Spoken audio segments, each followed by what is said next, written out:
नक्कीच आपण बघतायत आपण आहोत चंद्रपूरमध्ये आणि चंद्रपूर महानगरपालिकेच्या निवडणुका होऊ घातलेल्या आहेत. खरं तर निवडणुकीचा अंतिम टप्पा आता सध्या आहे आणि महाराष्ट्राचे विरोधी पक्षनेते आणि माजी मंत्री आपल्यासोबत आहेत. विजय वडेट्टीवार, काय सांगाल? खरं तर आरोप प्रत्यारोप मोठे होत आहेत. काँग्रेसकडे खरं तर नेताच नाही आहे म्हणून गोमती पाटील यांना बोलवलं, असं आरोप थेट सुधीर भाऊंनी केला. काय सांगाल? कुठल्या मंचावर जरा भाजपवाल्यांना बोलवा, नेता कोण आहे आणि कसा असावा याचे एकदा गांधी चौकातमध्ये बोलवून एक कार्यक्रम घ्या म्हणून सांगा भाजपवाल्यांना. मग नेता कोणाकडे नाही आहे आणि कोणाकडे आहे कळेल. अरे रोज आता भारतीय जनता पक्षाच्या चंद्रपूरच्या नेत्यांची स्थिती मुख्यमंत्र्यांनी एवढी वाईट करून सोडली तरी हे सुधरत नाहीत, यांचं ऐकत नाहीत. मी मधात गमतीनं म्हणालो होतो, सुधीर भाऊच्या आमदारकीला झाले आमदारकीचं वय झालं 31 आणि सुधीर भावना विचारत नाही देवेंद्र फडणवीस. ही अशी स्थिती आहे.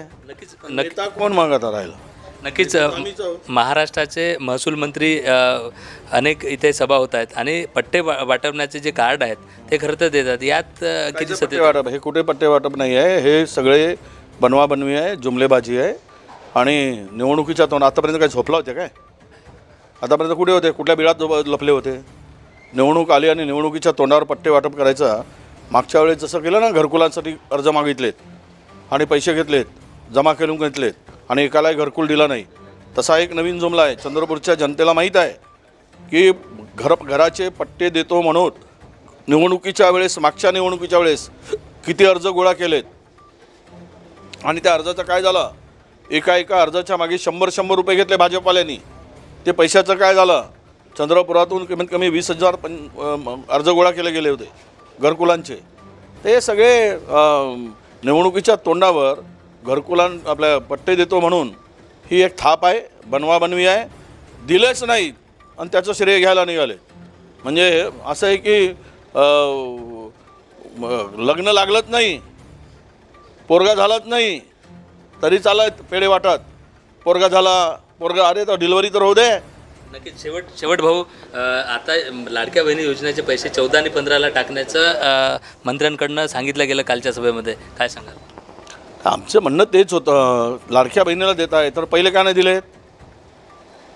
पहिले का दिले नाहीत? बरोबर निवडणुकीच्या मधात का मुहूर्त शोधला? कुठल्या ज्योतिषाकडून हा मुहूर्त काढला? लोक काय मूर्ख आहेत? निवडणुकीच्या तोंडावर सरकारी तिजोरीतून 1,500 देऊन मतं घेण्याचा हा नवीन धंदा आहे, हे सगळ्या महाराष्ट्रातील जनतेला ठाऊक आहे. द्यायचंच होतं. लाडकी बहीणच होती तर निवडणुकीच्या अगोदर लाडकी बहीण नव्हती काय? ती सावत्र बहीण होती आणि निवडणूक आली की लाडकी बहीण.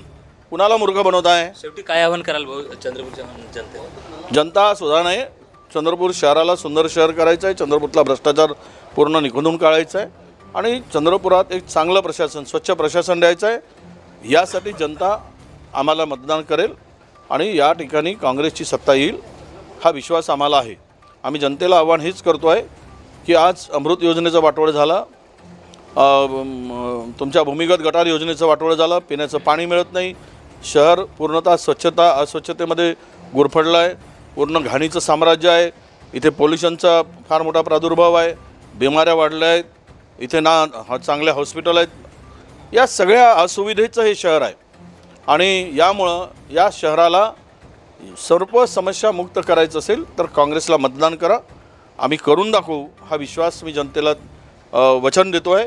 त्यामुळे जनतेला आव्हानही करतो आहे की आपण आम्हाला सहकार्य करावं आणि काँग्रेसला मदत करून काँग्रेसची सत्ता या महानगरपालिकेवर आणावी असे नम्र आव्हान मी करतो आहे.